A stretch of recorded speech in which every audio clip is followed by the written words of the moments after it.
It's a gathering of the heads of medical bodies from across Africa to discuss a subject that is very difficult to broach on the continent. Euthanasia or physician-assisted suicide has always been a very controversial topic in Africa, and that came clearly through in the contributions of some of the speakers here.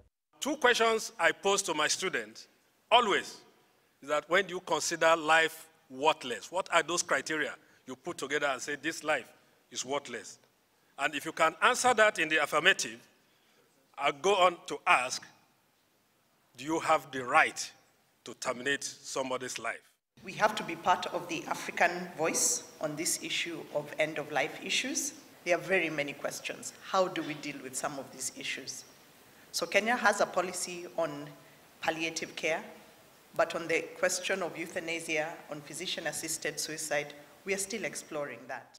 While euthanasia has been extensively discussed in the Western world and actually legalized in some European countries, this is the first time Africa would be adding its collective voice to the debate through the heads of the medical bodies of the various African nations. And the verdict from the meeting, a resounding rejection. The value of palliative care for relief of pain and suffering for patients who are terminally ill and stresses, that pain itself cannot be viewed as a persuasive enough reason to resort to extreme measures to end one's life. Public health physician Dr. Tuyi Mebaodu, who runs a private clinic in the city of Lagos, says the decision of the African medical experts is the right one. This can be an opportunity as well, because I see it as such that we should not domicile palliative care in the hospital.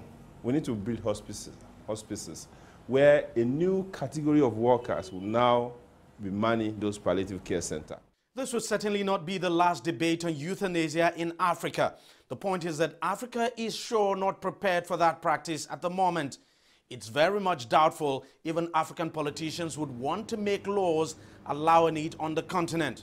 But you can definitely expect the debate to continue. Deji, Badmus, CGTN, Lagos, Nigeria.